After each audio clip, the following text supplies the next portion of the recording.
রাজনৈতিক দলের বিরোধিতার কারণে আজকে জুলাই সনদ হুমকির মুখে। রাজপথে নামতে বাধ্য হয়েছি। আমাদের মুখ্য দাবি হলো জুলাই সনদকে আইনি ভিত্তিতে, জুলাই সনদের ভিত্তিতে বাংলাদেশের আগামী দিন পরিচালনা করা। এই জুলাই সনদ কি আমাদের বুঝতে হবে। 5ই আগস্টে যে অভ্যুত্থান হয়েছে, এই অভ্যুত্থান 2000 মানুষের রক্তের বদৌলতে অভ্যুত্থান হয়েছে। শুধুমাত্র একটি সরকারের পরিবর্তন হবে এই জন্য অভ্যুত্থান হয়নি। আমার ভাইয়েরা রক্ত দিয়েছে, আবু সাইদ মুগ্ধরা নিজেদের জীবনকে বিলিয়ে দিয়েছে। আবার বাংলাদেশে ফ্যাসিবাদ হবে এই জন্য না। আবু সাইদ মুগ্ধ আমাদের খুবাইবের রক্তকে যদি আমরা বাংলাদেশে মূল্য দিতে চাই, আমরা মনে করি জুলাই সনদ বাস্তবায়ন করতে হবে। এই জুলাই সনদের বাস্তবায়ন করার জন্য 68 দিন দেশের রাজনৈতিক দলগুলো জাতীয় ঐক্যমত্য কমিশনে সকাল থেকে সন্ধ্যা পর্যন্ত সময় দিয়ে একটি সনদ তারা তৈরি করেছে।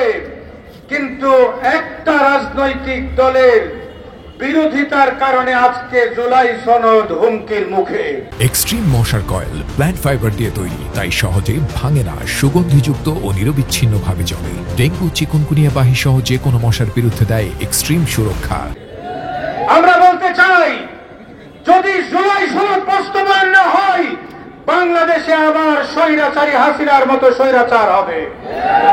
আমরা বিশ্বাস করি, যদি জুলাই সনদ বাস্তবায়ন না হয়, তাহলে ভারতীয় আধিপত্যবাদ বাংলাদেশে অবশিষ্ট থাকবে। ভারতীয় আধিপত্যবাদকে মুক্ত করতে হলে জুলাই সনদের বাস্তবায়ন লাগবে।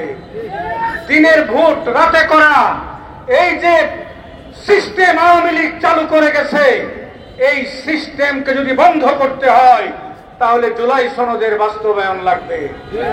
আল্লাহর উপর অবিচল আস্থা এবং বিশ্বাস, এই বাক্যটি সংবিধান থেকে হাসিনা সংবিধান থেকে বাতিল করে দিয়েছে। আমরা বিশ্বাস করি জুলাই সনদ বাস্তবায়ন হলে সংবিধানে আল্লাহর উপর অবিচল আস্থা এবং বিশ্বাস পুনর্বহাল হবে। সুতরাং বাংলাদেশের অস্তিত্ব, বাংলাদেশের ভবিষ্যৎকে যদি আমরা ঠিক রাখতে চাই, তাহলে জুলাই সনদের বাস্তবায়ন করতে হবে। এজন্য আমরা পরিষ্কার বলি, জুলাই সনদ বাস্তবায়ন করা ছাড়া, জুলাই সনদের আইনি ভিত্তি দেওয়া ছাড়া আগামী নির্বাচন বাংলাদেশে হবে না। 2 নম্বর কথা হলো, এই যে জাতীয় পার্টি হাসিনার দক্ষিণ হস্ত বাংলাদেশের নির্বাচন ব্যবস্থাকে যাদের হাতে ধ্বংস হয়েছে, অগণিত অসংখ্য মানুষকে যারা খুন করেছে, তাদের অন্যতম সহযোগী হলো জাতীয় পার্টি। এই খুনিদের রাজনীতি বাংলাদেশে চলতে পারে না, চলতে দেওয়া হবে না। ভাইরা আমার, আমরা কি দেখেছি? একটি দলকে প্রাধান্য দেওয়া হচ্ছে। কেন একটি দলকে প্রাধান্য দেওয়া হবে?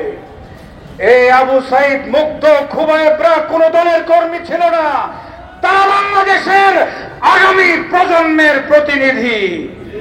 আগামী প্রজন্মের মনোভাব বোঝার চেষ্টা করুন। এই জেনজিরা জেগে উঠেছে।